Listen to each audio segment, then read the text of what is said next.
Aujourd'hui, on fait le ménage dans vos relations. Bonjour, je suis Patrick Muller et je suis voyant et coach. Donc je fais tous les jours une guidance où je vous donne des conseils pour votre vie sentimentale. Donc aujourd'hui, j'ai tiré la carte du soleil et du sceau et j'ai tiré la carte de la tempérance et du malheur.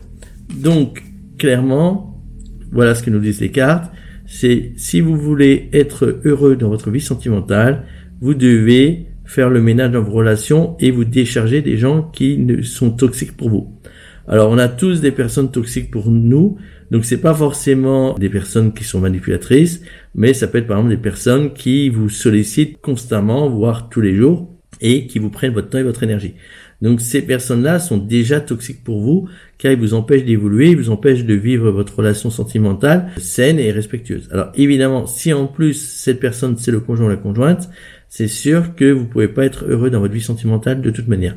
Mais indépendamment, même si c'est un collègue, des amis ou un membre de la famille, vous devez mettre de la distance si vous voulez être heureux ou heureuse dans votre vie sentimentale. Faites le ménage, donc déjà identifiez les personnes, donc ça c'est très important. Quelles sont celles qui vous prennent du temps? En fait c'est très simple. Quand vous passez du temps avec une personne, si après coup vous vous sentez vidé, vous vous sentez pas bien, c'est que cette personne vous prend votre temps. Ça veut pas dire qu'elle vous manipule, mais elle vous prend votre temps et votre énergie. Donc clairement cette personne, faut vous en écarter.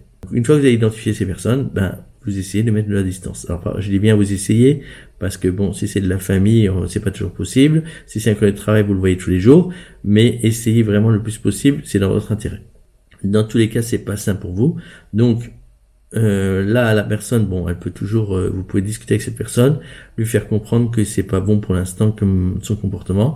Et évidemment, cette personne, soit elle acceptera de changer, soit elle acceptera pas. Et en fonction de ce qu'elle décidera, vous déciderez ce qui est le mieux pour vous.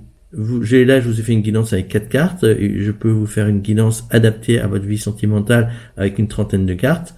Pour cela, il vous suffit de cliquer sur le lien que vous trouverez sous la vidéo, dans la description. Vous avez la possibilité aussi d'obtenir des coachings audio. Là aussi, le lien se trouvera dans la description. Dans tous les cas, je vous dis à demain, parce que comme vous l'avez compris, je fais une guidance tous les jours. Et en attendant, je vous souhaite une bonne journée. Au revoir.